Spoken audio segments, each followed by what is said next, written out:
కానీ ఆ కంప్యూటర్ వచ్చిన తర్వాత కంప్యూటర్ నడపడానికి మళ్ళీ మనిషి అవసరం కదా. ఎంత కంప్యూటర్ల వినియోగం పెరిగితే అంత సాంకేతిక నైపుణ్యం ఉన్న ఉద్యోగ ఉపాధి అవకాశాలు పెరిగినాయి. కంప్యూటర్ల వల్ల ఉద్యోగాలు పోలేదు, ఉద్యోగాలు పెరిగినాయి, ఆదాయం పెరిగింది.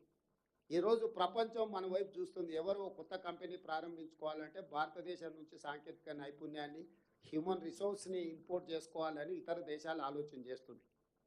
ఆ విధంగా రాజీవ్ గాంధీ గారి దేశానికి ఇంకొక నూతన శకాన్ని 21వ శతాబ్దంలోకి దేశాన్ని తీసుకెళ్లడానికి పండిట్ జవహర్లాల్ నెహ్రూ నుంచి మొదలు పెడితే శ్రీ రాజీవ్ గాంధీ వరకు కాంగ్రెస్ పార్టీ ఒక గొప్ప విధానాలను తీసుకొచ్చింది. అగ్రికల్చర్ రిఫార్మ్స్, ల్యాండ్ రిఫార్మ్స్, అదేవిధంగా పెట్టుబడుల విధానంలో సరళీకృత విధానాలు పివి నరసింహారావు గారు తెలంగాణ బిడ్డ తీసుకురాబట్టి ఈరోజు ప్రపంచంలో ఉండే అన్ని సంస్థలు మన దేశంలో పెట్టుబడులు పెట్టి ఇక్కడ ఉద్యోగ ఉపాధి అవకాశాలు పెంచడమే కాకుండా రాష్ట్ర దేశం యొక్క ఆదాయాన్ని, మన బడ్జెట్ను లక్షల కోట్లకు పెరగడానికి కారణం పివి నరసింహారావు గారు తీసుకొచ్చిన విధి విధానాలు. ఆ రోజు కూడా ఆ విధానాలను వ్యతిరేకించిన వాళ్ళు ఉన్నారు, విధానాల మీద అనుమానాలను వ్యక్తం చేసిన వాళ్ళు ఉన్నారు, ఈ విధానాలు వద్దే వద్దు అని మాట్లాడిన వాళ్ళు ఉన్నారు.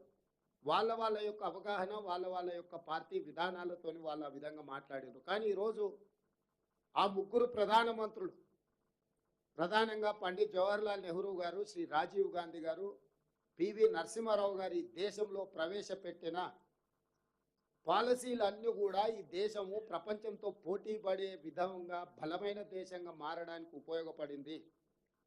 ఈరోజు పేదలు, దళితులు, ఆదివాసీలు, గిరిజనులు, బలహీన వర్గాలు భూములకు హక్కులు వచ్చినాయి. భూ యజమానులు ఏ విధంగా అయినరు? సీలింగ్ భూముల పట్టాలు ఇవ్వడం ద్వారా, పేదలకు అసైన్మెంట్ ల్యాండ్స్ ఇవ్వడం ద్వారా వాళ్ళ ఒక ఆత్మగౌరవాన్ని పెంచడానికి వాళ్ళు చేసిన కృషి.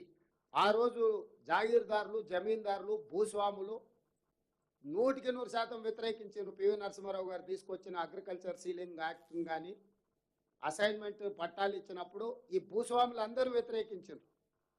ప్రతివాడికి భూమి వస్తే మా భూమిలో కూలీగా పనిచేసేటోడు ఎవడు ఉంటాడు, మాకు బానిసలుగా ఎవరు ఉంటారు, వెట్టి చాకరీ తగ్గిపోతుంది కదా, వెట్టి చాకరీ పోతే మా మనుగడ ఎట్లా అని భూస్వాములు, జామీందారులు, వీళ్ళందరూ ఆ రోజు ఆ విధానాలను వ్యతిరేకించారు. వాళ్ళు కొద్దిమంది ఉంటారు ఎప్పుడు, ఎందుకంటే వాళ్లకు ఎప్పుడు పేదరికం అట్లనే ఉండాలి, పేదరికంలో మగ్గిపోతుండాలి. వాళ్ళ జీవితాలు బాగుపడితే మాకు కట్టు బానిసలు ఉండరు, వెట్టి చాకరీ చేసేవాళ్ళు ఉండరు, మాకు వాళ్లకు తేడానే లేకుండా పోతే మేము వాళ్ళు ఒకే దగ్గర కూర్చొని ఒకే దగ్గర భోజనం చేసే పరిస్థితి ఉండి, ఒకే పరిస్థితిలో ఇతర దేశాలు, ఇతర రాష్ట్రాలు పోయినప్పుడు మాతో పాటు మా పక్కన విమానంలో వాళ్ళు కూర్చుంటే మేము భరించలేము. కాబట్టి ఈ వ్యత్యాసం ఎప్పుడు ఇట్లనే ఉండాలి, మేము అక్కడ ఉన్నతంగా పైన ఉండాలి, వీళ్ళంతా కింద ఈ కుళ్ళులో, కంపులో, విష వలయంలో బతుకుతూ ఉండాలి, వాళ్ళు ప్రతినిత్యము సమస్యలతో కొట్టుబెట్టాడుతూ ఉండాలి, వాళ్ళ జీవితాలలో ఏమాత్రం కూడా మార్పు రాకూడదు అన్న ఆలోచన కొంతమంది భూస్వాములకు, ధరలకు, జమీందారులకు, జాగీర్దారులకు ఉంటుంది. అదొక భావజాలం. ఆ భావజాలం వాళ్ళతోనే పోతుంది, వాళ్ళల్లో మార్పు రాదు. వాళ్ళు పోతే కానీ ఆ భావజాలం పోదు. అట్లాంటి భావజాలం నింపుకున్న కొంతమంది అధికారం కోల్పోయిన నిస్పృహతో, అసహనంతో 10 సంవత్సరాలు తెలంగాణ రాష్ట్రాన్ని పట్టి పీడించి దోసి బందిపోటు దొంగల కంటే దుర్మార్గంగా తయారై డేలైట్ రాబరీస్, పగడిపోటనే బందిపోటు దొంగలు బ్యాంకులలో దూరి దోసుకుంటారని విన్నాం. కానీ అధికారం ముసుగులో, ప్రజాప్రతినిధుల ముసుగులో, మంత్రుల ముసుగులో అధికారాన్ని అడ్డం పెట్టుకొని దోసుకున్న బందిపోటు దొంగలు ఈరోజు కూడా స్వేచ్ఛగా తిరుగుతున్నారు ఈ సమాజంలో. వాళ్ళు ఈరోజు మూసీ పరివాహక ప్రాంతంలో మూసీ నది యొక్క పునరుజ్జీవనాన్ని అడ్డుకోవడానికి ప్రయత్నం చేస్తున్నారు.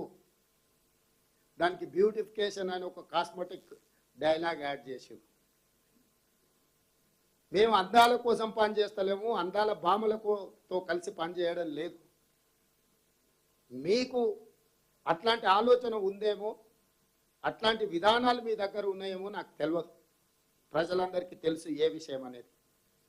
ఈరోజు మా ప్రభుత్వము స్పష్టంగా వాళ్ళు ఏదైతే మేము మూసీ నది పునరుజ్జీవనం కోసం చేస్తున్న ప్రయత్నము, మా ప్రణాళికల్ని, మా విధానాలని ప్రజలకు అపోహలు కల్పించి విష ప్రచారాన్ని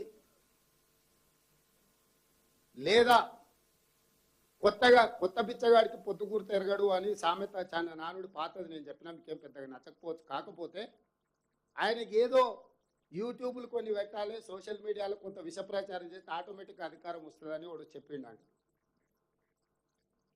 ఇట్లాంటి ఆలోచనలు మెదడు నిండా మూసీలున్న మురుకు కంటే మీ మెదడులో అంతకంటే ఎక్కువ విషం నింపుకొని తెలంగాణ సమాజం మీద దాడి చేస్తున్న వ్యక్తులకు, అదేవిధంగా అప్పుడప్పుడు చాలామంది ఇక్కడ కూర్చున్న పాత్రికేయ మిత్రులు ఉద్యోగము బాధ్యత కాకుండా పర్సనల్గా నాకు చాలామంది మిత్రులుగా శ్రేయోభిలాషులుగా ఉన్నారు, ఎదురుగున్న దాంట్లో చాలామంది. అలాంటి వాళ్ళకు కూడా అనుమానం కలిగే విధంగా, అన్న మీరు ఏమైనా చేస్తున్నారంటే తప్పు ఉందేమో, వాళ్ళు ఇట్లా చేస్తారు అట్లా చేస్తారు అంటే నా పట్ల సంపూర్ణంగా నమ్మకము, ఈ కాంగ్రెస్ ప్రభుత్వం పట్ల సంపూర్ణమైన విశ్వాసం ఉన్న పాత్రికేయ మిత్రులకు కూడా అనుమానం కలిగే విధంగా విషప్రచారం చేస్తున్నారంటే ఖచ్చితంగా వివరణ ఇవ్వాల్సిన బాధ్యత, ప్రజలకు వివరించాల్సిన బాధ్యత. ఇది సుందరీకరణ కోసం కాదు. మేమేమి దుబాయ్కి వెళ్ళి సుందరీకరణ కోసం నెత్తి మీద జుట్లు నాటేయించుకొచ్చుకున్న విధానం మాది కాదు. ఆ విధానం మీరు కళ్ళతో చూసిండ్రు. మేము మూసీ నదిని పునరుజ్జీవింప చేయాలి, మూసీ మురికిలో కాలం వెళ్ళదీస్తున్న తెలంగాణ ప్రజలను కాపాడాలి, వాళ్లకు ఒక మంచి జీవన విధానాన్ని ఇవ్వాలి, వాళ్ళకు ఉపాధి కల్పించాలి, వాళ్ళ ప్రత్యామ్నాయం ఇళ్లను కేటాయించాలి, వాళ్ళ భవిష్యత్తు ఆశాజనకంగా ఉండడానికి అవసరమైన ప్రణాళికలు రచించాలని ఆలోచన మా ప్రభుత్వానికి ఉన్నది. ఉన్న పలంగా అర్ధరాత్రి పూట ఉప్పెనలాక కమ్మేసి వాళ్ళను పోలీసులతో గుర్రాలతో తొక్కిచ్చి కొట్టించి మల్లన్న సాగర్ వేములఘాట్ ప్రాంతానికి చాలాసార్లు నువ్వు ఈడికొస్తావా, నువ్వు ఆడికొస్తావా అని అడుగుతున్నారు. ఈడికొస్తావా ఆడికొస్తావా కాదు, ఏటిగడ్డ కిష్టాపూర్కైనా, వేములఘాట్కైనా, మల్లన్న సాగర్కైనా, రంగనాయక సాగర్కైనా, కొండ పోచమ్మకైనా నేను వస్తా, సెక్యూరిటీ లేకుండా వస్తా. సిద్దిపేటలో కట్టిన రంగనాయక సాగర్కు రమ్మన్నా వస్తా, గజ్వేల్లో కట్టిన కొండపోచమ్మకైనా వస్తా, వేములఘాట్ ఏటిగడ్డ కిష్టాపూర్లో రోజుల కొద్దీ నేను దీక్షలు చేసిన ఆ రోజు వేములఘాట్కైనా వస్తా, ఎక్కడికైనా నేను వస్తా. మీరు ప్రాతినిధ్యం వహిస్తున్న మీ ప్రాంతానికి సెక్యూరిటీ సిబ్బంది లేకుండా రేవంత్ రెడ్డిగా నేను వస్తా, మీరు రండి, రచ్చబండ నిర్వహిద్దాము. మీరు ఎట్లాంటి దుర్మార్గం ఆ 10 సంవత్సరాలలో చేసిండ్రో, మీకు ఓట్లేసిన పాపానికి మీరు ప్రాతినిధ్యం వహిస్తున్న నియోజకవర్గంలో చంద్రశేఖరరావు గారు, నీ నియోజకవర్గానికి నేను వస్తా, ఇద్దరం వెళ్ళి కూర్చుందాం, ప్రజలతోని రచ్చకట్ట మీద కూర్చుందాం, మర్రి చెట్టు కింద కూర్చుందాం, యాప చెట్టు ఉంటే కూర్చుందాం, ప్రజల్ని అడుగుదాం,